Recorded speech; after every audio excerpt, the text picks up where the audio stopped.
샬롬, 말씀 읽어주는 김기훈 목사입니다. 오늘도 기대하는 마음과 사모하는 마음을 가지고 하나님의 말씀 함께 읽겠습니다. 고린도후서 마지막 장이에요. 고린도후서 13장 1절부터 13절까지의 말씀입니다. 이제 나의 세 번째 방문이 얼마 남지 않았습니다. 사건은 두세 증인의 증거를 제시하고 나서야 명백해진다고 한 성경 말씀을 기억하십니까? 두 번째 방문에서 나는 예전과 똑같이 죄짓기를 되풀이하는 자들에게 내가 다시 가면 그냥 넘어가지 않겠다고 경고한 적이 있습니다. 이제 나는 세 번째 방문을 준비하면서 멀리 있지만 거듭 경고합니다. 내가 그곳에 갈 때까지 옛 습관을 바꾸지 않는다면 조심해야 할 것입니다. 그리스도께서 나를 통해 말씀하신다는 증거를 요구해온 여러분은 생각보다 많은 증거를 얻게 될 것입니다. 여러분은 그리스도의 충만한 능력을 얻게 될 것입니다. 얻지 못할 것이라고 생각하지 마십시오. 그리스도께서 십자가에 달려 돌아가실 때 그분은 더없이 약하고 굴욕적이었지만 지금은 강력하신 하나님의 능력으로 살아계십니다. 우리도 볼품없어서 여러분 가운데서 굴욕을 당했지만 이번에 여러분을 대할 때에는 하나님의 능력으로 그리스도 안에서 살아있을 것입니다. 여러분 자신을 스스로 점검해 보십시오. 여러분은 자신이 믿음 안에서 흔들림이 없는지 스스로 확인해 보고 모든 것을 당연한 것으로 여기며 적당히 지내는 일이 없게 하십시오. 여러분 자신을 주기적으로 점검하십시오. 여러분에게 필요한 것은 예수 그리스도께서 여러분 안에 계신다는 전해 들은 이야기가 아니라 직접적인 증거입니다. 그 증거가 있는지 시험해 보십시오. 만일 그 시험에 실격했다면 방법을 강구하십시오. 나는 그 시험에서 우리가 실격자로 드러나지 않기를 바랍니다. 그러나 설령 그렇게 되더라도 여러분이 아니라 우리가 실격자로 드러나기를 바랍니다. 우리는 여러분 안에서 이 진리가 완성되기를 응원합니다. 그것 외에 우리가 할 수 있는 일은 없습니다. 우리는 우리가 가진 한계를 그저 참고만 있는 것이 아닙니다.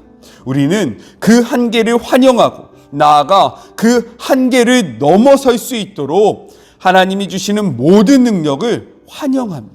결국에는 여러분 안에서 그 한계를 넘어 이루어지는 진리의 승리를 경축할 것입니다. 우리는 여러분의 삶 속에서 모든 것이 온전해지기를 열심히 기도하고 있습니다.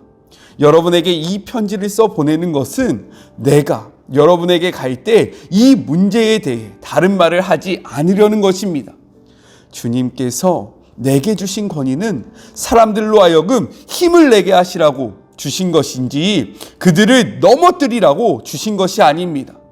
나는 그 일을 잘 진척시키고 싶을 뿐 책망이나 징계의 시간을 낭비할 마음이 없습니다. 친구 여러분, 이것으로 마치겠습니다. 기뻐하십시오. 모든 일이 잘 회복되도록 노력하십시오. 여러분의 영이 생명으로 넘쳐나게 하십시오. 서로 조화롭게 생각하십시오. 상냥하게 대하십시오. 모든 일을 그렇게 하십시오. 그러면 사랑과 평화의 하나님께서 틀림없이 여러분과 함께 하실 것입니다. 거룩한 포옹으로 서로 인사하십시오. 그곳에 있는 모든 형제 자매가 안부를 전합니다. 주 예수 그리스도의 놀라운 은혜와 하나님의 아낌없는 사랑과 성령의 친밀한 사귐이 여러분 모두와 함께하기를 바랍니다. 이것은 하나님의 말씀입니다. 오늘은 고린도후서 마지막을 함께 묵상합니다. 고린도후서를 놓치지 않고 묵상하신 우리 사랑하는 참좋은교회 청년들 그리고 주의 모든 자녀들 참 대단합니다. 자, 그렇다면 마지막 말씀을 같이 한번 나눠볼까요? 마지막 말씀은요, 어저께 함께 나눴던 그 세 번째 방문에 관련돼서 계속해서 이어서 이야기를 하고 있는 거예요. 내용상으로는요, 두 부분으로 나눠서 생각해 볼 수 있습니다. 먼저는 1절부터 10절로 바울의 세 번째 방문 계획과 경고에 대해서 이야기를 하고 있어요. 바울은 1절에서 신명기 19장 15절의 말씀을 인용하면서 시작합니다. 같이 한번 읽어볼까요? 사람의 모든 악에 관하여 또한 모든 죄에 관하여는 한 증인으로만 정할 것이 아니요 두 증인의 입으로나 또는 세 증인의 입으로 그 사건을 확증할 것이며 라고 기록되어 있어요. 이는요 추정이나 혹은 독단적인 판단이 아니라 객관적인 방법으로 이 문제를 다루겠다라고 이야기를 하고 있는 것이고요. 또요, 이 문제를 적당히 넘어가는 것이 아니라 엄중히 다룰 것이다 라는 의지를 담고 있는 표현입니다. 이를 통해서 우리가 무엇을 생각해 볼 수 있을까요? 어떠한 문제를 다룰 때요, 감정적으로 혹은 나 혼자만의 생각으로 이 문제를 다뤄서는 안 된다라는 거예요. 특별히 징벌과 관련해서는요, 우리가 더욱더 객관적이고 많은 사람들을 통해서 확인된 일을 통해서 이야기를 해야 하고 징벌을 해야 함을 알 수 있습니다. 내 기분이 나쁘기 때문에 나의 성향과 맞지 않기 때문에 그냥 나 혼자 판단하고 힘이 있는 누군가의 이야기를 듣고 이 일을 결정하는 것이 아니라 많은 사람들의 이야기를 두루 듣고요, 이것의 사실 여부를 정확하게 확인한 다음에 하나님의 이름으로 이것들을 해결해 나가야 함을 생각해 보아야 한다는 거예요. 우리가 살고 있는 공동체, 특별히 교회 안에 문제가 있을 때에 꼭 이 말씀을 기억하시면서 두세 사람, 객관적인 근거에 한해서 이러한 모든 이들을 행해 나가시길 주님의 이름으로 권면합니다. 자, 이어서 바울은 이야기하고 있는 거예요. 2절의 말씀입니다. 두 번째 방문에서 나는 예전과 똑같이 죄짓기를 되풀이하는 자들에게 내가 다시 가면 그냥 넘어가지 않겠다고 경고한 적이 있습니다. 이제 나는 세 번째 방문을 하면서 멀리 있지만 거듭 경고합니다. 내가 그곳에 갈 때까지 예습관을 바꾸지 않는다면 조심해야 할 것입니다 라고 이야기하고 있어요. 이 앞서서요, 바울은 고린도후서 7장 11절부터 12절에는요 이렇게 이야기합니다. 소수의 반대자들을 너무 심하게 대하지 말라는 거예요. 그들을 용납하고 그들을 사랑하라고 이야기합니다. 그들을 너무나도 대적하지 말라고 이야기하는데 지금은 또 그들을 엄히 대하겠다라고 이야기하니까 헷갈리잖아요. 근데 앞서서 말했던 7장 12절부터 12절은요 사랑으로 권면했을 때 그들이 돌아올 수 있는 그러한 시간과 그리고 계기를 마련해 주라고 이야기를 하고 있는 거예요.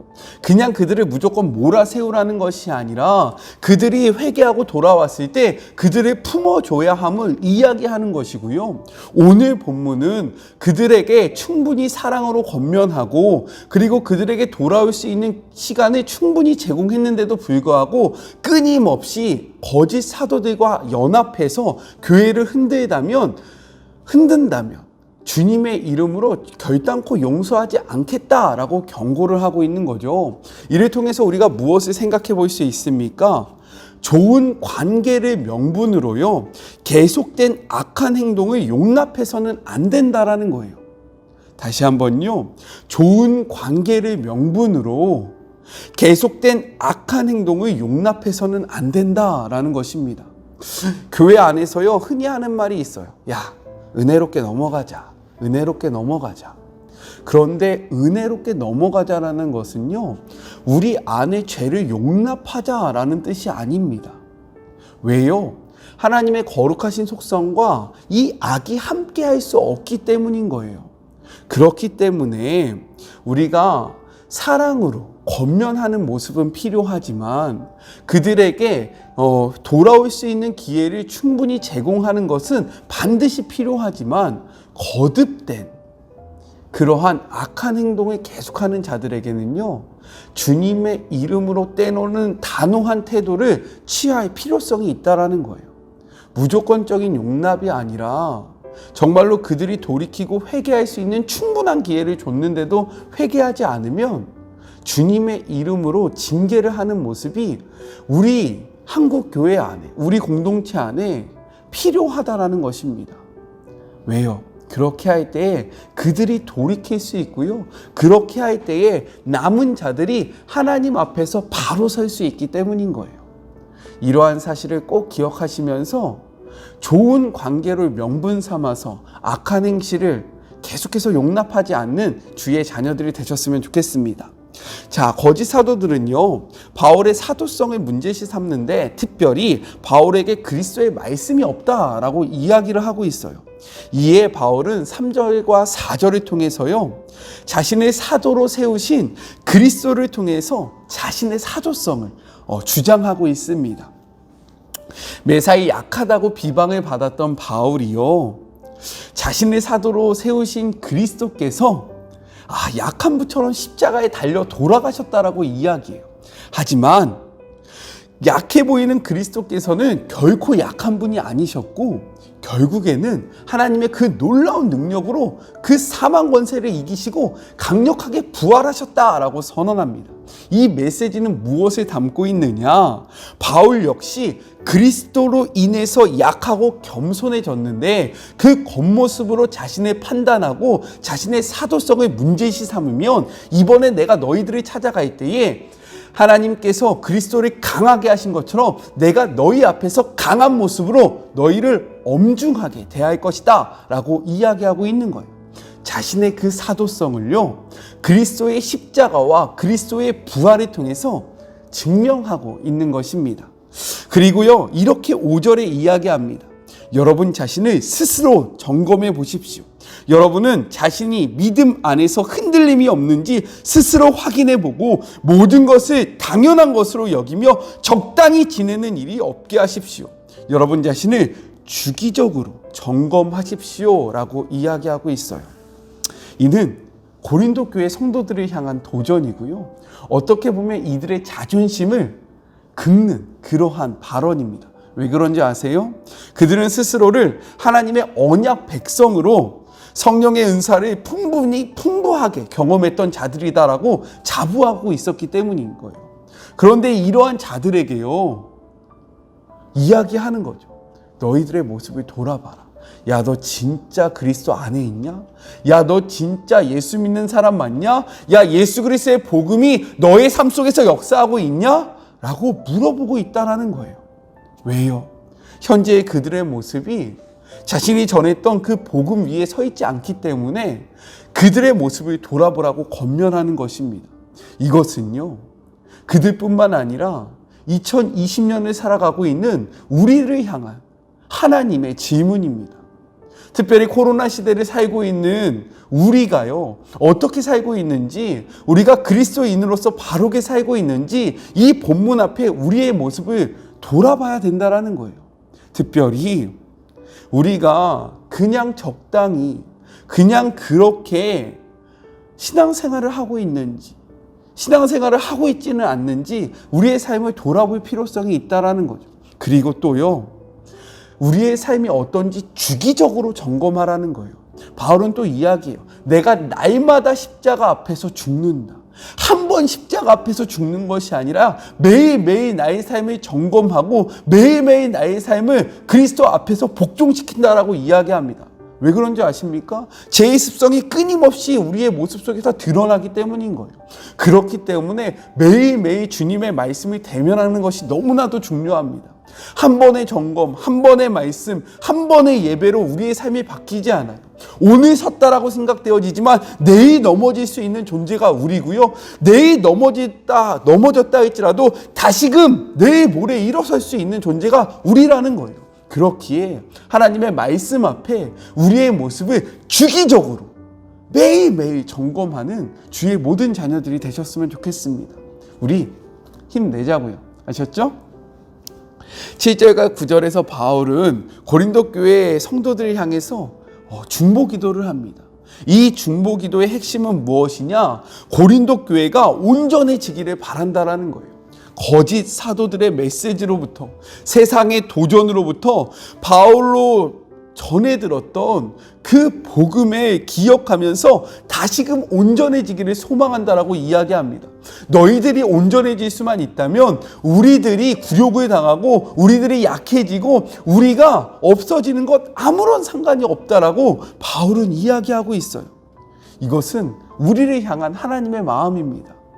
말씀으로, 말씀 앞에 우리의 삶이 온전해지시길, 그런 온전한 하루가 되기를 주님의 이름으로 기도해요. 우리 온전해집시다. 자, 세 번째 방문에 관해서 바울은 10절에 다시 한번 이야기합니다. 메시지 성경이에요. 주님께서 내게 주신 권위는 사람들로 하여금 힘을 내게 하라고 주신 것이지 그들을 무너뜨리라고 주신 것이 아닙니다. 나는 이 일을 잘 진척시키고 싶을 뿐 책망이나 징계의 시간을 낭비할 마음이 없습니다 라고 이야기해요. 하나님이 주신 직분은요, 무너뜨리기 위함이 아니라 살리고 세우기 위함이라고 이야기하고 있어요. 하나님이 우리에게 주신 각자의 삶의 자리가 있을 겁니다. 하나님이 우리에게 맡겨주신 직분이 있을 거예요. 그 직분을 통해서 하나님이 원하시는 것은요, 무너뜨리고 죽이는 것이 아니라 세우고요, 살리는 것이라는 거예요. 그렇게 하고 있는지, 나에게 맡겨진 이 힘과 이 직분과 이 자리가 누군가를 세우고 하나님의 나라를 확장시키고 있는지, 아니면 다른 사람들을 죽이고 하나님의 나라를 방해하고 있지는 않는지 곰곰이 생각해 보시면서 하나님이 맡겨주신 그 직분을, 그 힘을 바르게 사용하시는 저와 그리고 여러분이 되길 주님의 이름으로 축복합니다. 마지막으로는요, 둘째 단락인데요, 11절부터 13절이에요. 이는 마지막 권면과 문안 인사와 축도에 대해서 이야기를 합니다. 바울은 이렇게 이야기해요. 기뻐하십시오. 모든 일이 잘 회복되도록 노력하십시오. 여러분의 영이 생명으로 넘쳐나게 하십시오. 서로 조화롭게 생각하십시오. 상냥하게 대하십시오. 모든 일을 그렇게 하십시오. 그러면 사랑과 평화의 하나님께서 틀림없이 여러분과 함께 하실 것입니다. 이렇게 할 수 있는 방법이 무엇이라고 이야기합니까? 하나님을 바라보는 거예요. 하나님을 바라봄으로 기뻐하고요, 하나님을 바라봄으로 이 일을 회복하는 거예요. 그리고 하나님을 바라봄으로 하나님의 생명이 넘쳐나는 거고요, 하나님을 바라봄으로 우리의 삶이 좋아질 수 있다는 거죠. 하나님을 바라볼 때 상냥할 수 있고요, 평화의 하나님을 바라볼 때 이러한 모든 것들이 우리의 삶 속에 이루어진다라고 바울이 이야기해요. 그래서요, 마지막 13절 이렇게 선언합니다. 주 예수 그리스도의 은혜와 하나님의 사랑과 성령의 교통하심이 너희 무리와 함께 있을지어다. 지금 너희들에게 수많은 문제들, 특별히 거짓 사도로 말미암아 교회의 근간이 흔들리는 이 일이 있을지라도 그리스도의 은혜와 하나님의 사랑하심과 성령님의 교통하심이, 즉 예수 그리스도의 그 사랑과 하나님의 그 임마누엘의 축복이 너희들 속에 있을 때 이 문제가 해결될 수 있다라고 이야기하고 있는 거죠. 삶의 문제는요, 하나님을 바라볼 때 해결되어집니다. 이 사실을 기억하신 주의 모든 자녀들이 되시기 주님의 이름으로 축복합니다. 우리 같이 기도할까요? 하나님 감사합니다. 고린도 후서를 묵상했습니다. 매 순간 매 순간이 은혜였고요, 매 순간 매 순간이 도전이었습니다. 이 말씀을 그냥 읽고 넘어가는 것이 아니라 우리의 삶 속에서 철저히 적용하며 몸부림치면서 살아가는 주의 모든 자녀들이 되게 하여 주시옵소서.